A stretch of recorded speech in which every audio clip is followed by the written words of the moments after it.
I'm very excited about this evening. We have a wonderful guest, brilliant man, someone I trained with last year. And I know for a lot of parents, a lot of students on the line here this evening as well. And whether you're the parent of a fifth or sixth year, first, second, or third year, you're going to get a lot out of this evening. Podrick Barry is a man I trained with last year. Podrick's company, TTI Success Insights, fantastic company.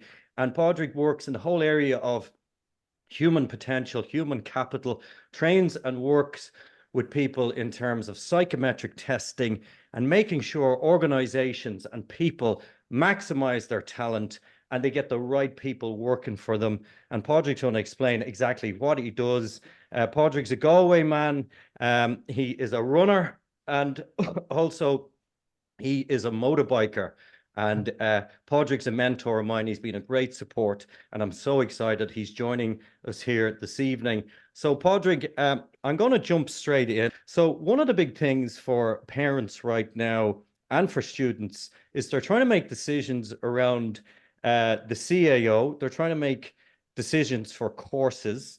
And one of the big challenges right now for everybody is to try and make informed choices and decisions around that. Have you any advice for parents and for young people right now, just in terms of trying to choose a career?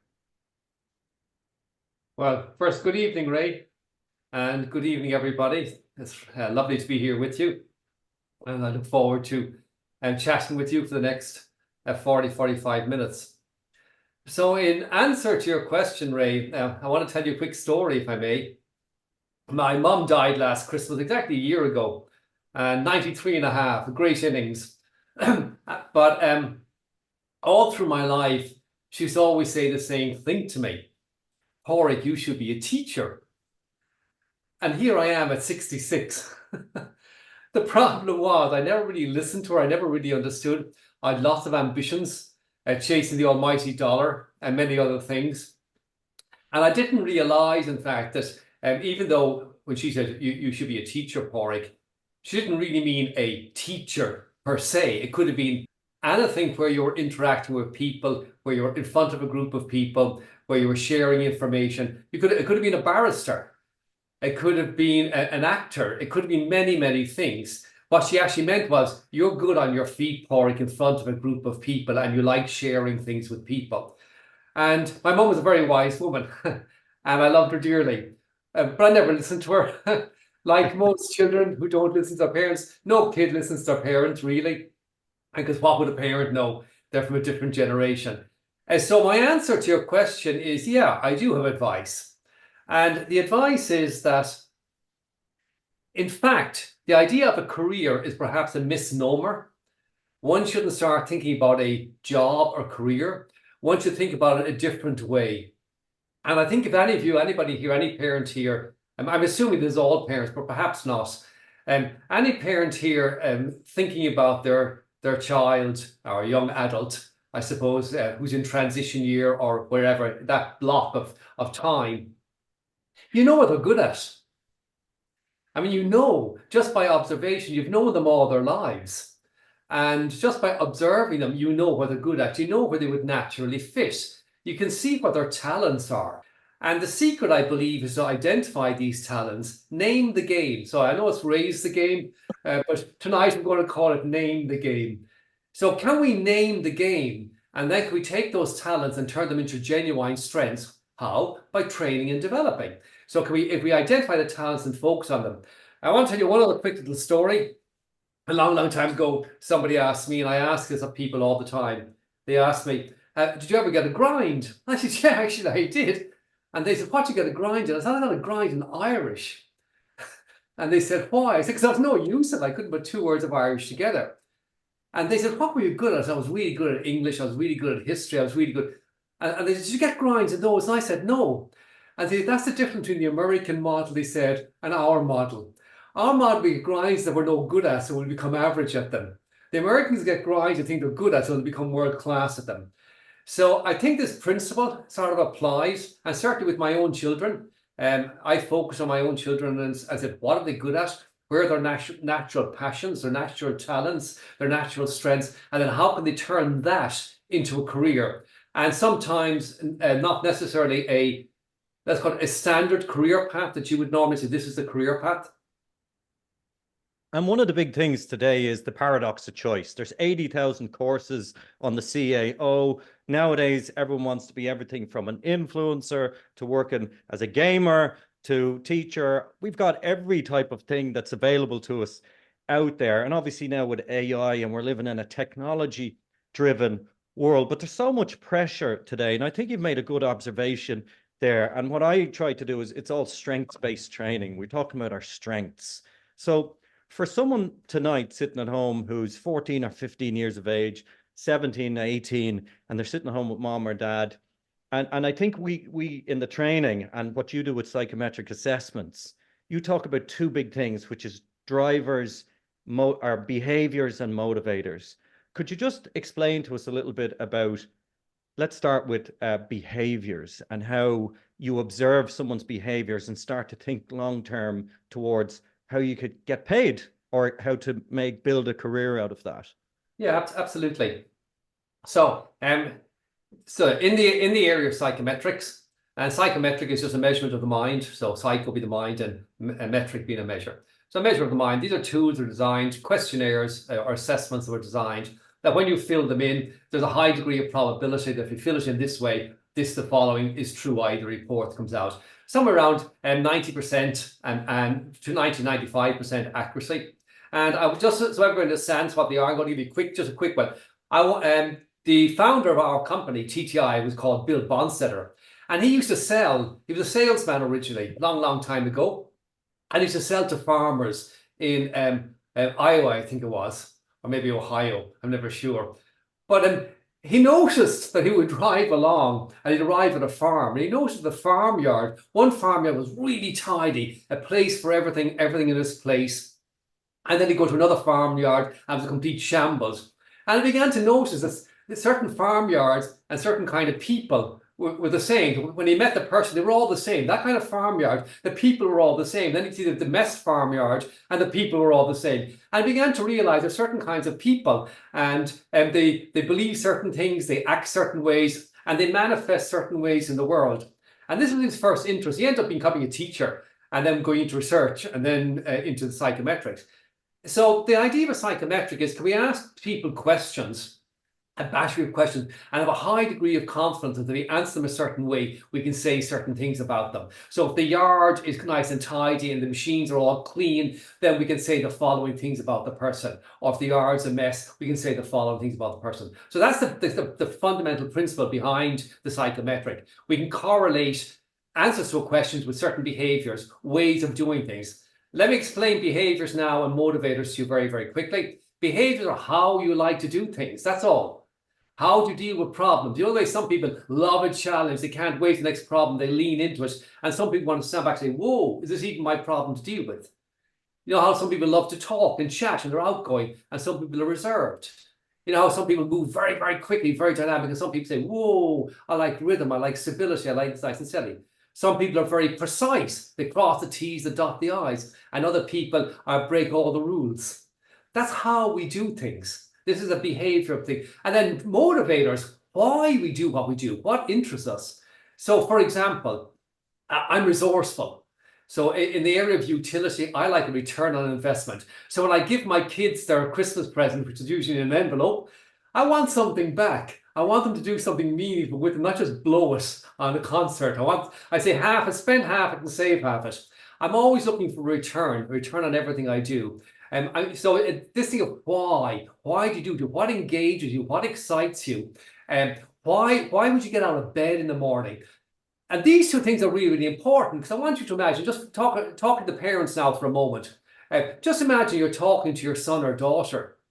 The two things are really important you need to understand: how you talk to them, how you communicate with them. So if you understand their style, their behavioral profile, you'll understand actually how to communicate with them. So to communicate with me, be brief, be bright, and be gone.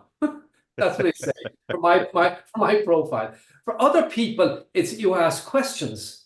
and you position things carefully, and you engage them in the discussion and decision-making process, and so on and so forth. The second thing in terms of motivators or driving forces, what do you talk to them about?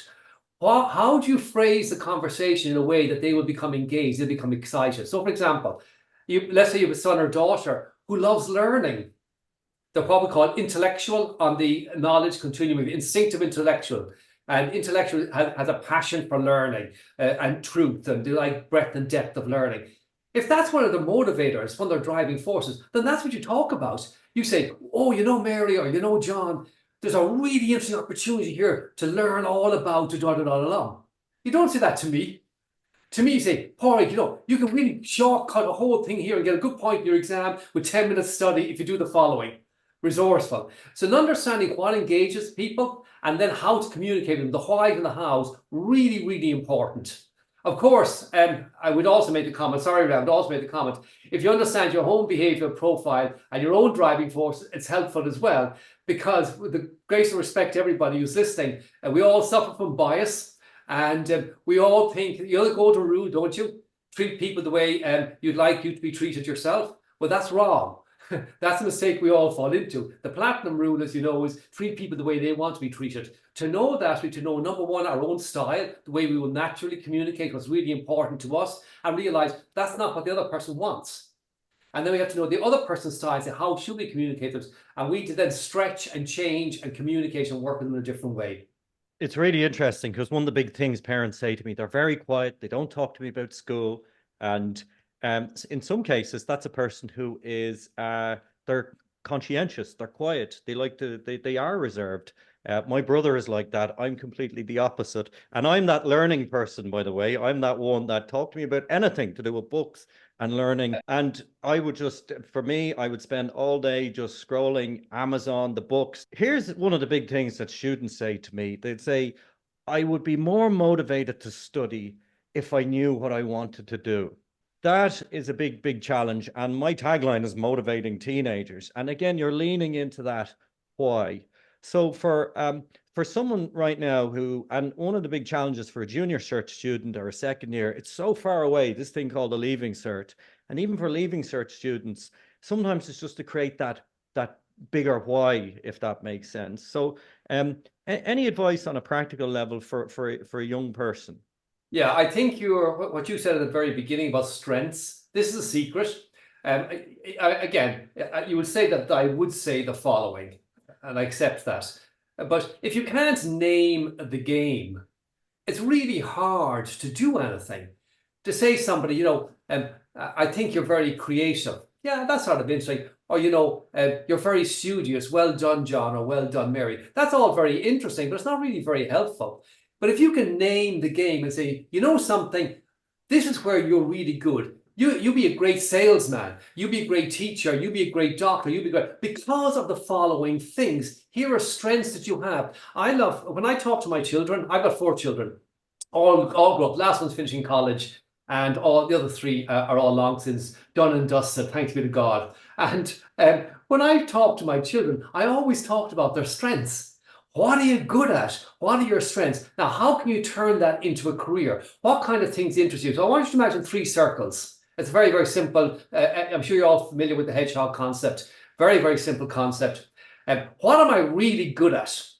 Just naturally, just by being myself. What am I naturally good at? My behaviors and my driving forces and other competencies and skills, whatever. What am I really good at? Number 1. 2, what am I really interested in? Like, what are my interests? And then can I apply what I'm really good at in an area of interest in a way that makes economic sense, i.e. a career or a role or whatever. But first you have to understand what you're really good at. Then you've got to understand what you're passionate about, what you have a genuine interest in. And then say, now, how can I apply that? What career opportunities are there? And instead of worrying about the career or the job, you worry about the talents and the passion. Say, what are those? Can I understand those and build on them? And think of all the people we know. And you know, they're down there busking on Grafton Street. And with the greatest respect to them, you know, I know they're passionate, but they've got no talent. Or think about the people we knew with great talent, but never pursued it because they had no interest in that area. They could have paid off 0 in golf, but they weren't really interested in golf. It's just a passing fad from. So it's a combination of passion and talent. You combine the two and you build on that. And I don't get too worried about what's the career going to be per se. I say, can I build on my strengths? And then the career will present itself. Of course, and my father, Lord rest him, he wanted the best for me, but I was funneled into a career in accounting, and was a source of great contention. And the interesting thing, I was a C student in accounting, I was an A student in English. What am I good at? I'm good at speaking.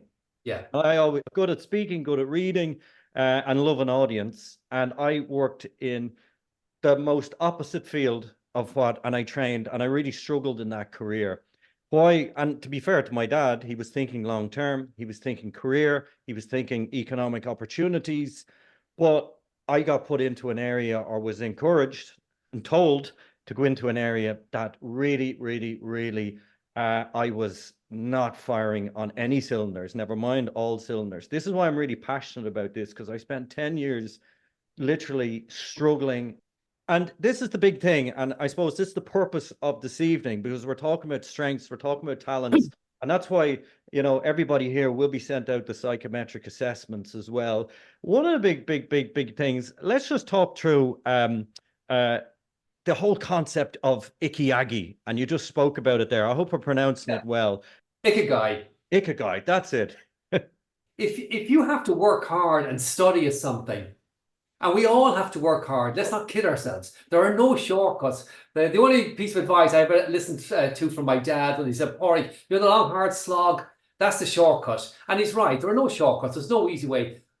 But if you're doing something you love, if you're studying something you're interested in, it's infinitely easier. And that's the secret, to find something that's genuine. I'm downstairs at the moment, actually. I read. Like, I've got mountains of books. I read all the time. I love reading. I love it. I remember as a kid almost setting fire at the house, going underneath the bed. I remember the way they used to have this sort of hemp stuff underneath the beds, the old beds. And I lit a candle because I'm high. I wanted to read a book, and I lit a candle underneath the bed. You can imagine what happened.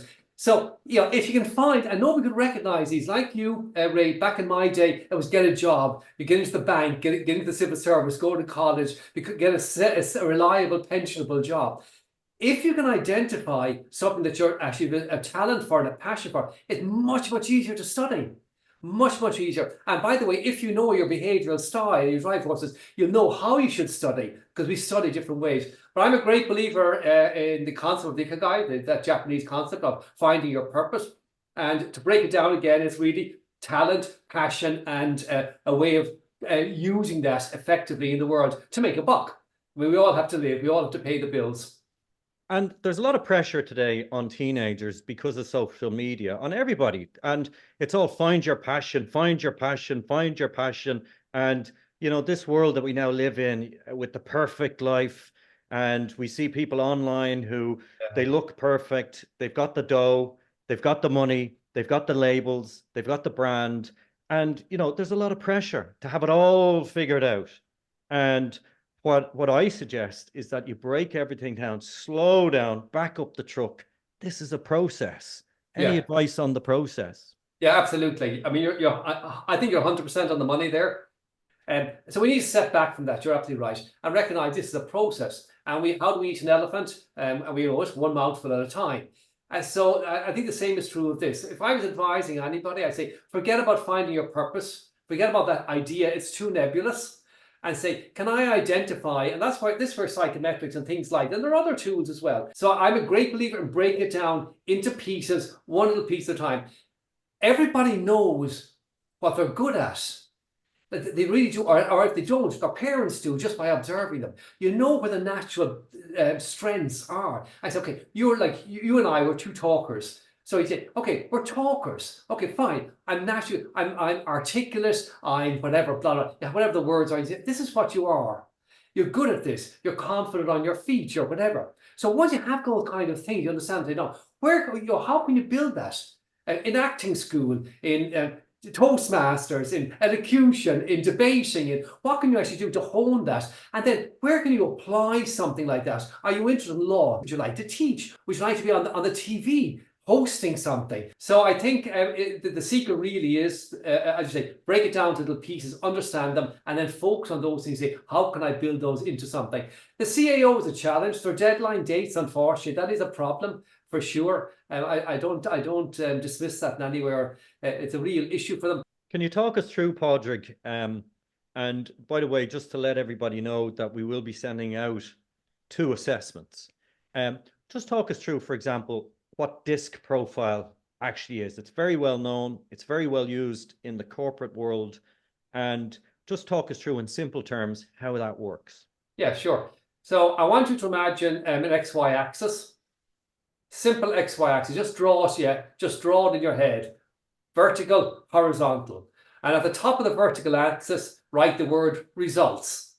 And at the bottom of the vertical axis, write the word relationship or people. And then on the horizontal, on the left-hand side, write ask, listen. And on the right-hand side, write tell, talk.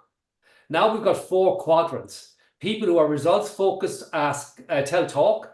People who are tell, talk, people focused or relationship focused. People who are relationship focused, ask, listen. And people who are ask, listen, results focused. This is DISC, dominance, influence, steadiness, and compliance, the names I'll give to them. Developed by Marston years ago. And so what we're measuring here are 4 things. D, dominance, how we deal with problems and challenges. I, influence, how we deal with people and contexts. S, steadiness, how we deal with pace and consistency. And C, compliance, how we deal with procedures and constraints. So these are the 4 things being picked to measure, to sort of say, this is a behavioral profile. We're measuring 4 specific things. And when you measure them, you get this wonderful blend of D, I, S, and C. This is your style. This is how you communicate. This is the time wasters. These are your strengths. These are the conflict areas for you. There's a whole load of stuff to come out with based on the mix of the D, I, S, and C that we get. It's a super, super simple. Red, yellow, green, and blue, the 4 colors. A lot of people think of it that way. Super, super simple model. Really, really powerful. It's been around for a long, long time. There are many companies who provide DISC assessments. We're one of them. I like to think we're the best, but I would say that. But you know, there are many, many other good providers out there of the DISC assessment. On this 4 quadrants, there's D, there's I, there's S, and there's C. D is dominant. It's very interesting. This is, by the way, the kitchen table in my house at Christmas. And my eldest brother is a D, a dominant. He's the one who's the man. And, you know, when he talks, everyone listens and he likes to control everything. I'm the I, the influence person who loves an audience, loves to talk, will sing and dance and do everything. S is the steady. This is my mom.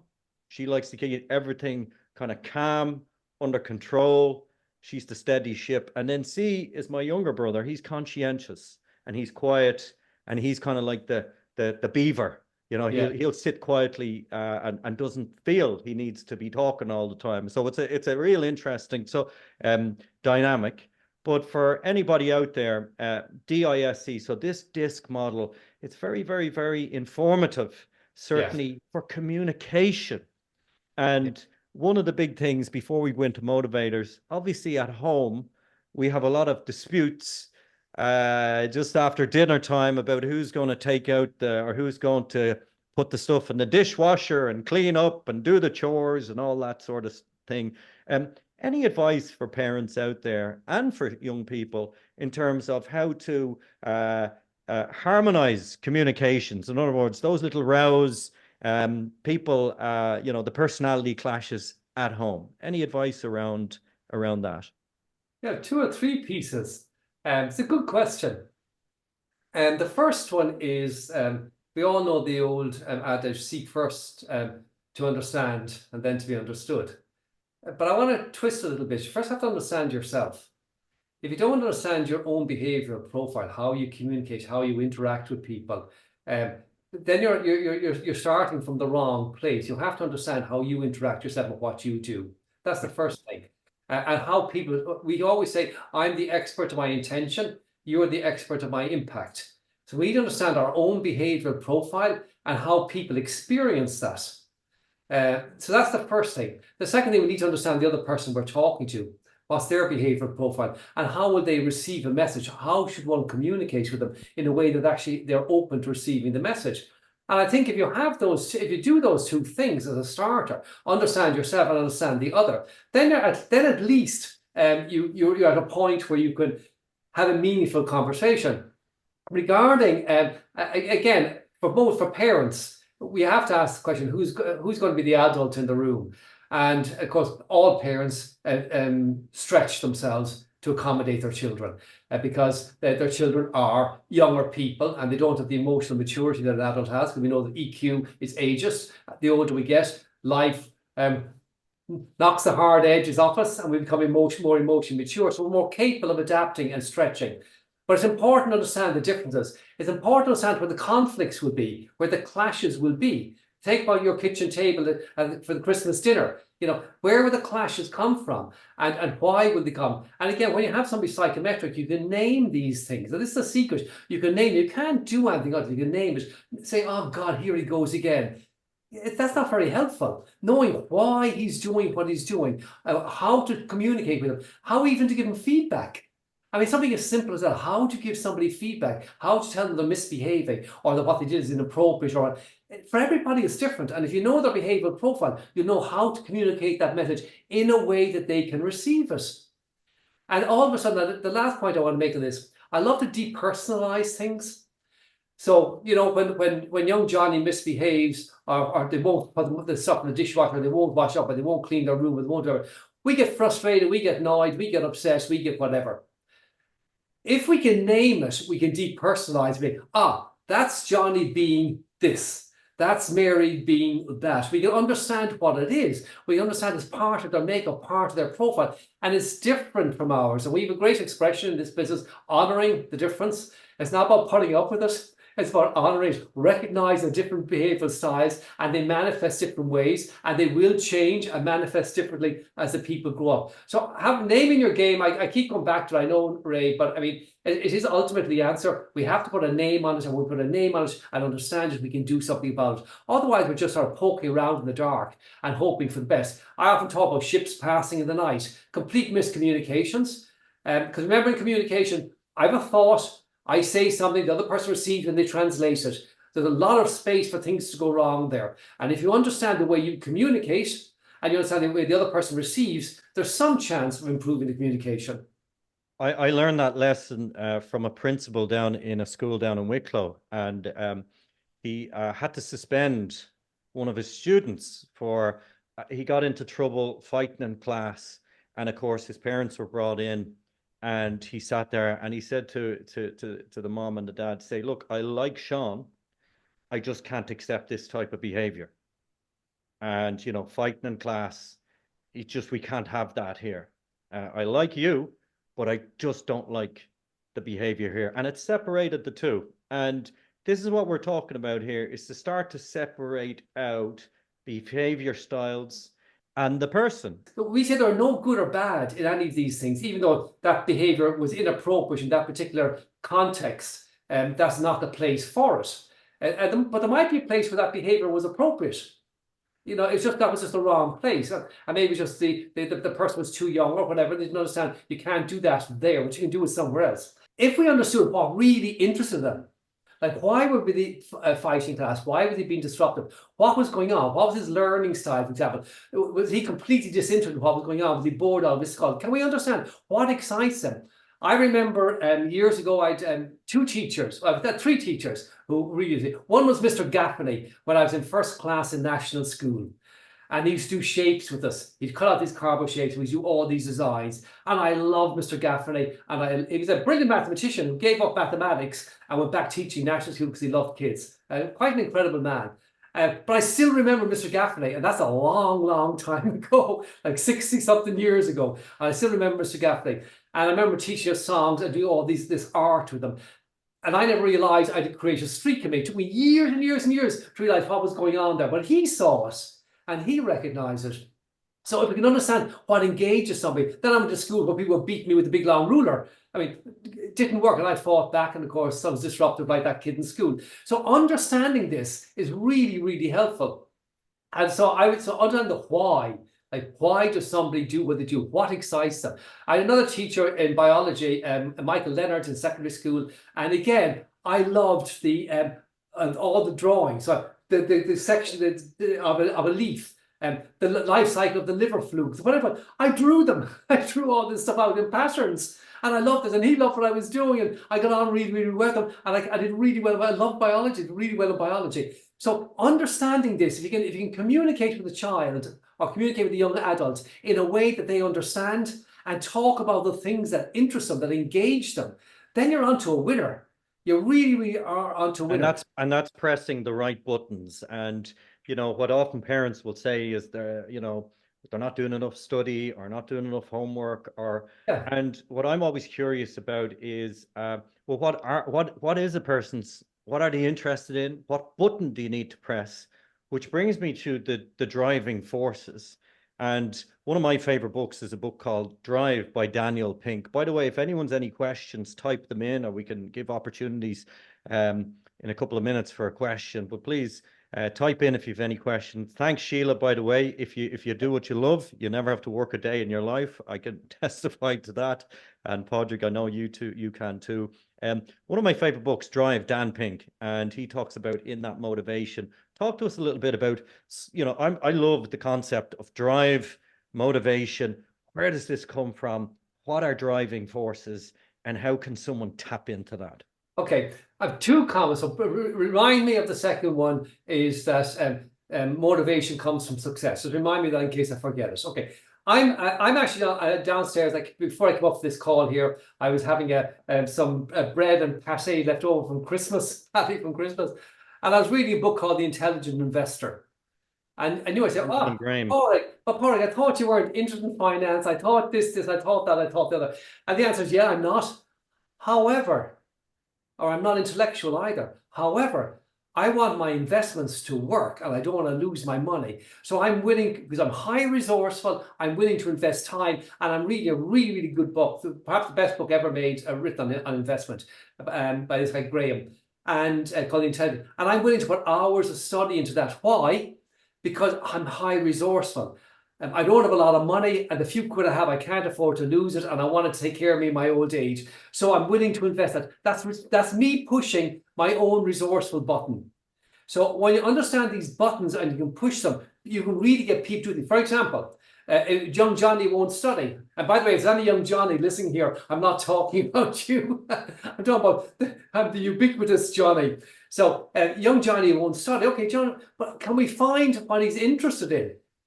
And then turn the study into a way to help him get what he wants, what excites and engages him. Now, I want to go back to the idea of success and motivation comes from success. Intrinsic motivation, this idea, so think about systemic, extrinsic, and intrinsic motivation. Systemic motivation is your bodily system. You got to breathe, you've got to urinate, you got to drink water, you got to do whatever, the things you got to do to survive. It's systemic. You have extrinsic motivation, carrot and stick, and it's typically what parents and teachers do. We try and bribe and we try and beat them. We're using extrinsic motivators, and it doesn't really work. What you really have to find are the intrinsic motivators. What is the internal drive down here in the gut? What is it? Where does it come from? It comes from, so this intrinsic motivation, if we know the drivers and we help the person achieve these things, they will become successful. And nothing motivates like success. I mean, nothing. I'm not talking about success in terms of like making millions of dollars. I'm talking about success in the concept of you feeling I've accomplished something. I set myself a goal. I've accomplished something. I've achieved something. That will motivate them like nothing on earth because they'll realize they're a winner. Why? Because they set a goal, they worked towards that goal, and they accomplished that goal. They've won, they've been successful. And remember that the definition of success. Success is a thing of the present moment. Success is about a predetermined, worthwhile personal goal. Success is a thing of the present moment. I'm ticking the boxes. I'm doing the things I said I was going to do. It's not about actually getting there. It's about doing the things to get you there. And often you feel, I'm accomplishing, I'm achieving, and from that success comes drive and motivation. But to do that, you have to focus on the things that come easily to you, that you enjoy, that engage you. You won't do that struggling. I always say that willpower is as good as much sugar in your blood. It's really as simple as that. And when your blood sugar runs low, forget about willpower. It's gone. And you need something else. You need whys to motivate you, to engage you, to get you over those humps. And those whys are intrinsic motivators. So finding somebody's drivers, understanding what's important to them, find their talents and passions, and harnessing that is the way you do it. It's interesting because I'm smiling because, and I think I've a lot of them. I've just so many amazing students on this program. It's unbelievable, and I'm smiling here because one of my students yesterday, and I think his mom is on the line here this evening. We worked out the study game. We created something called the study game, and for every, I think, 2 hours of study he's going to do, it's going to earn him an hour of screen time. And he's banking that each day, and then he gets his screen time at the weekend. Why? He loves his PlayStation. So now his driver is, if I do X, I get Y. If I do my hour or two of study, I'm going to get screen time credit at the weekend. And that's carrot and stick, and obviously that's the carrot. Because it is a long way away when they can actually get out into the career and earn the money and that type of thing. So a lot of parents and students have to play the long game, but it is kind of noticing in the moment what motivates me, what drives me, and what do I, as you just said, that sense of progress is really important, isn't it? Yeah, but I think it's also important to remember there are learning styles. And I'm sure the people here know all about learning styles, the ways people like to learn. And some people are visual, some people are kinesthetic, some people are audio, and so on. So there's lots of different ways of learning. There's lots of ways of studying. I mean, I remember, for example, when I was introduced to mind mapping and other advanced learning techniques, and transformed my world. So you have to find what it is. How does the young person learn? What engages them? Is it do they listen? Could they be listening to stuff all the time as opposed to reading stuff? Do they like to draw and sketch? Could they do graphics on every single thing they're studying? How do they do their notes? Understanding these things is really, really important. It's hard enough. I mean, life is tough. No matter what anybody says on Instagram, life is tough. And I mean, we all have to work hard. Better to work hard at something that you're good at, that comes easily, comes naturally. Why would you start the race with one hand tied behind your back? It makes no sense, and yet we're all trying to do it the same way. We're trying to shoehorn everybody into the same model because we won't invest the time and energy in finding out actually what is the smart way to do it. Because when you find the smart way, it's super simple. And that's how easy it is. Once you find your space, once you find what works for you, then all of a sudden, bang, it just works, and it's simple, and it's not work. And people are saying to me, why are you working over Christmas? I said, you know, to get back to Sheila's point, the man who loves his work will never work another day. And I said, because it's easy for me. I can think of nothing that gives me more pleasure than doing that. It's simple for me. It's easy for me. It comes naturally to me. And other people watch the video and say, wow, that's incredible. And here's one comment I want to make that's really, really important. Because I say, wow, that's incredible. And my response used to be, it's nothing. And they say, no, it's great. And here's a really interesting one for young people. If somebody said, God, you're great at that, you say, it's nothing. That's a talent. People think it's wonderful because they can't do it. You think it's nothing because it comes easily to you. And if you can identify these things that come easily to you and say, what are they? You can build around that and get back to your idea of process, Ray, one little step at a time. I mean, do the psychometrics, get the reports, get debriefs, read through them, try and understand them. Go on YouTube, Google, and come to understand this. And slowly but surely, you begin to see through the fog and say, actually, I'm good at this, this, and this. I'm interested in that, that, and that. I want the following things, and all of a sudden you got a package. Say, now, what kind of career should I look at? Like, what area should I look at where there's loads of options? You don't want to be saying one little job. You want to work in an area. Say there's 20 or 30 options in that area. I need to build my speaking ability. I need to build my creative ability. I need to learn this, this, and this, and this. It allows you more and more of that. Or I could be this, this, this, or this. Like I said earlier, you could be the barrister, you could be the actor, you could be the public speaker, you could be all these various things that you could be.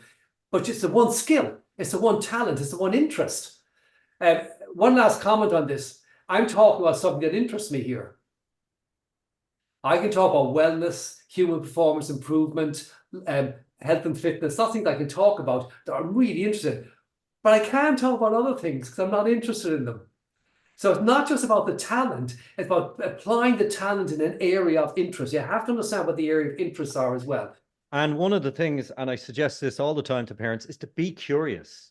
I mean, it's one thing, you know, saying, oh, well, he's stuck on the PlayStation for 4 or 5 hours all the time. Actually sit down and actually play the game with them and to be curious about what are they getting out of that, and what are they in flow?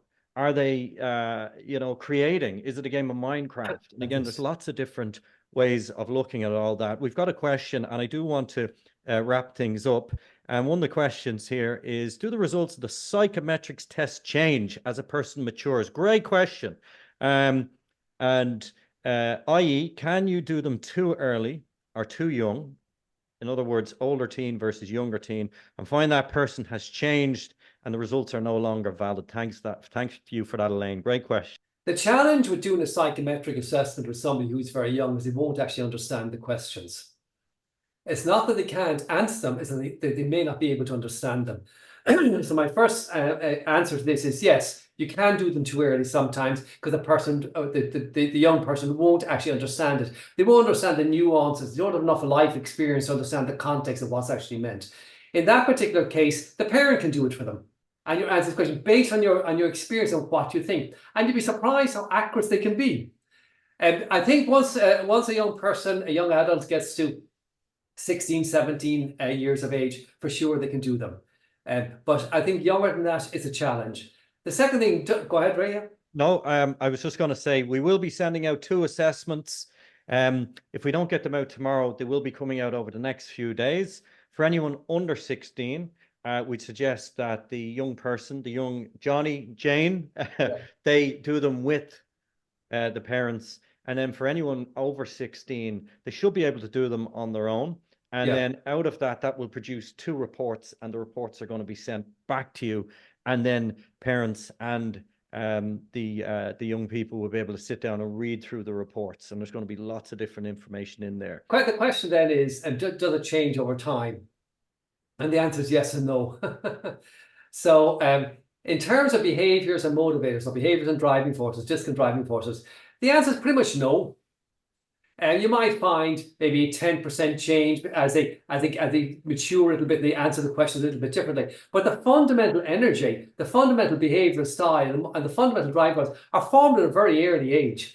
And people adapt, and as we get older and we develop emotional maturity, emotional quotient, and our emotional intelligence goes up, that certainly changes. That's a learned skill. Emotional intelligence is a learned skill, and for sure that changes. And then we learn to modify our behaviors and adapt to different people and different circumstances. So the adaptation becomes more real, but a temporary adaptation. It's not the energy of the person hasn't changed. When the you know what hits the fan, or when things are going really, really well, people revert to type. The rest of the time they're adapting, but most of the time they revert to type, and it really doesn't change much over one's life. You might see small little tweaks, you know, but the fundamental core structure of the behaviors and the driving force doesn't really change. But other ones do, like EQ changes, competence skills are all learned. They all change. And other ones like axiology and whatever, they change. But I think the behaviors and the driving force, the two you're looking at, that they remain pretty constant. Some people say, well, actually, I did one 10 years ago, I did one again, and they're different. And I say, yeah, did you do them from the same provider? With the same reliability, validity studies, and so on and so forth. They say, no, I did it with this company, well, there you go. Maybe their assessments aren't as reliable. One wasn't as reliable or as valid as the other. But if you stick to the one provider, you tend to get consistent results. And I just made the comment, Ray, and you know this from your own experience. This stuff is super accurate. Over the last 20, 30 years, the research on this has been enormous. And we have labs in the States where they can put little things on your brain and they can measure behavior profile without you opening your mouth. They hold pictures up and they hold questions up. They can measure the brain waves of different parts of the brain and get yeses and nos and this and that, and come up with your behavioral profile and give it to you. So the advances that we made in this now are really quite significant. You can have a high degree of confidence in the results you get. The secret, of course, is to interpret the results. And you need to be careful about interpreting results, not jumping to conclusions about them. In terms of the parent doing, parent doing it with the younger person, be careful you're not putting words in the mouth. Your role in that environment is to explain the questions so they understand clearly what the question's asking. It's not to advise them or direct them. Yeah. And just on that, we've had a great question. Thanks, Linda. Does it matter what subjects a student chooses for Leaving Cert? And we're talking here in the context of a third-year student, junior cert student, trying to make subject choices now in senior cycle, going into leaving cert. They have to choose later this month. No idea what he wants to do. They did AirQuest testing before Christmas. We haven't seen the results yet. So this is a 15-year-old who is trying to make a big decision now. Not only have they mock exams and different things coming up, but they're trying to choose what subjects. And I get this all the time. Anybody's ever watched 7 Up? Are you familiar with the program 7 Yes. Up? Yes. Anybody watched 7 Up? You see the kid at 7 years of age building the Meccano sets. You see him at 14 building these super Airfix models. And then you see him at 21 in college studying medicine. And by the time he gets to 49, what's he back doing designing medical instruments? He's gone full circle. So forget about the career, the job, and think about what is the person good at, what are the talents, what are the strengths, what are the passions, and build on those. I have a niece who went into commerce and ended up in marketing and retail marketing and all this, and then decided one day enough that went back and never done science, never done, but back and did medicine in 4 years. You know, and then what did she do? Dr. Laura, you can Google her, find her on Instagram. Then Dr. Laura, what did she do? She went back onto Instagram doing all her sales and marketing around medicine. I mean, it's hilarious stuff. So I really think that the secret is to focus on the strength. Exactly what you say, Ray. Forget about this is what I want for young Johnny or young Jane. I say, what are they good at? And let them build around that. Life will be easy for them. Work will be easy for them, and be easy for them to be successful in those roles. I love that. I love that. I love the words easy. And I like what you're talking about. There's a big book I'm a fan of, Essentialism by Greg McKeown. He has another wonderful book, Effortless. And it's all about, and he asks a question, how can this be uncomplicated? And you just asked a great question there for a person to ask themselves. I'm a big fan of asking good questions. Ask a good question, you get a good answer. And you just said, what am I good at? What am I good at? Where is my natural talent? And what I always say to students in my seminars, every single one of you is a talent, you have a voice, you have something special inside of you, and it takes time to find this stuff. It takes time. I love the book, How to Fail at Everything Until You Succeed, Scott Adams. And it's the process of elimination. Yeah. Keep trying things. You're crap at this, move on to the next thing. And it's to keep. The last question, Podrick, just to draw things to a close here this evening. And a big challenge for a lot of teenagers today and young people and us all. It's a difficult world that we now live in. There's a lot of pressure for young people. There's a lot of attention on them. There's a lot of focus. And resilience is a challenge, that ability to pick ourselves up after we get knocked down. If there was any advice that you give to both parents and young people to actually equip them to be more resilient in this world that we now live in today, any advice around that? It's very, very simple. I think it's very, very simple. I mean, simple but not easy. But I think it's very simple. When you know that you're good at something, you don't have to be good at everything. When you know that you have strengths and you're building on those strengths, you don't have to be able to do everything else. And all of a sudden, it's okay not to be good at sport if you're good intellectually, or you're good at this, or not to be good at that if you're good at sport. It's okay to accept this and not to have to be good at it. And I think the problem that a lot of kids have, they think they're not good at anything. And I certainly think when I look at my kids when they were growing up, and look at the anxiety, particularly of two of them, and the two younger ones, two younger daughters, and the anxiety, they thought they were no good at it. They were wonderful children, but they thought they were no good at it. And the challenge really to show them that they were very, very good at things, that they had those things that real value. And I think that's how resilience comes from, saying, yeah, okay, it's okay not to be good at everything, but I am good at something. And I always think of Forrest Gump, you know, and he's sitting on the bench, and Forrest Gump says, you know, I may not be a smart man, but I've high EQ, you know, but I know, and I think that's really important. This emotional intelligence among young people, and giving them a self-awareness so they become aware of themselves, so they can regulate themselves, become aware of others, you know, how to interact and regulate their interaction with others, and find this intrinsic motivation. I believe the foundation of everything is this intrinsic motivation. Again, I said earlier, forget about this thing of finding your purpose, but this sense of intrinsic drive, I think, is the real key. And once you have it, this is what I am, this is where I'm good, and I'm not good at anything else. And my last comment is, if you look at the great people in the world, I remember, I actually remember once upon a time hearing a politician interviewed on the Late Late Show, of all places. And he was asked a question about a particular issue. I said, I've no knowledge of that. And the audience stopped dead. Gay stopped dead. It never happened in his life. And he didn't know where to go for about maybe 30 seconds. There was a pause and everything sort of ground to a halt. It's the first time I'd ever heard a politician say, I know nothing about that. All great people say, I know nothing about this. I know nothing about that. I'm no good at that. Here's where I'm good. Here's where I've got a skill set. Here's where I can add value. And they focus on that and they stick to their knitting. They stick to what they're good at. And that's a great message from this evening. It's to actually ask yourself, what am I good at? You know, I work with a lot of neurodiverse students, and a big challenge for a lot of students who have learning challenges is that kind of mindset of I'm no good at everything. And the big thing that I see from working with a lot of my students is it's that fear of getting it wrong. It's that fear of being thought of as stupid. It's just that negative thinking. And this is where it always comes back to the strengths.